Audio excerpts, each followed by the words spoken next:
Tadeja Anžlovar, RTV, morda razmišljate, da bi Hrvaško dali z rdečega seznama? Preden odgovorim na to vaše konkretno vprašanje, bi rekel kak stavek ali dva več. Predvčerajšnjem je v Bruslju potekal ta sestanek, o katerem smo vam poročali.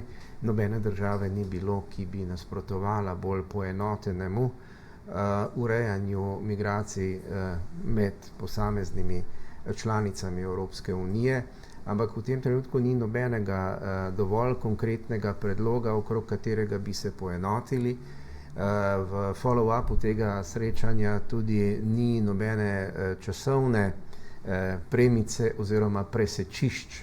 Skratka, ni dogovora, da bi o tem naprimer razpravljali voditelji na oktobrskem srečanju, tako da se bo vlada na podlagi tega morala prihodnji teden odločiti in nekoliko spremeniti sedanji sistem oziroma razpored držav po tem sedanjem uspehu, po sedanjem razporedu.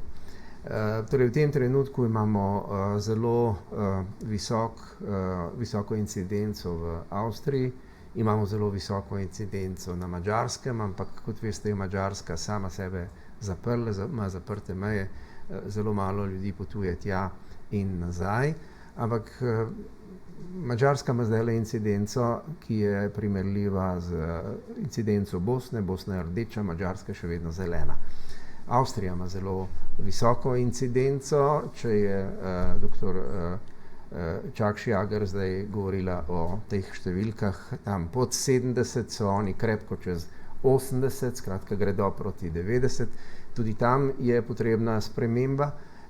Od nas je v tem trenutku boljša samo Italija, ki je nekoliko pod nami, ampak vsekakor moramo pri teh sosedah načrtovati spremembo. Tako da jaz pričakujem, da se bosta vendarle Avstrija in Madžarska morala iz zelene cone umakniti in zdrsniti v medprostor do rdeče, se pravi, mi temu rečemo rumeno območje.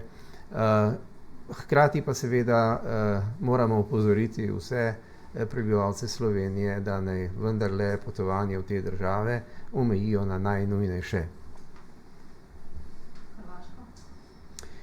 Za Hrvaško v tem trenutku ni tolikšnega napredka, da bi se lahko odločili za to, da jo uvrstimo v to vmesno rumeno območje. Številke so še vedno visoke, še vedno presekajo 40, tako da bi bil tak ukrep preuranjen. Ampak ko bo prišlo do pregleda, še enkrat povem, se bomo ukvarjali predvsem z našimi neposrednimi sosedami.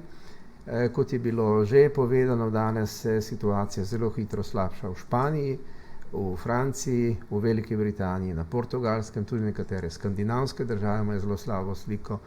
Češka republika ima izjemno težko situacijo, ki jo je težko razložiti.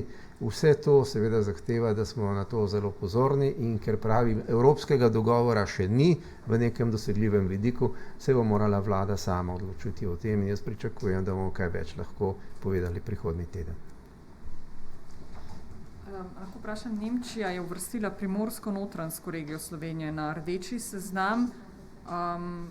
Kaj zdaj to pomeni in ali se bo zdaj tudi Slovenija morda odločila, da se uvršča po nekih regijah, ne celotne države, ampak glede na število okuženih v določenem delu? Glejte, ko gre za vprašanje zdravja, so države suverene. Očitno nemško veleposlaništvo zelo natančno spremlja, kaj se dogaja v Perutnini Pivka in njeni širši okolici, to je Notranjska in Primorska. In iz teh razlogov so pač zaznali spremembo in opozorili svoje državljane, kam naj ne potujejo, če to ni nujno potrebno.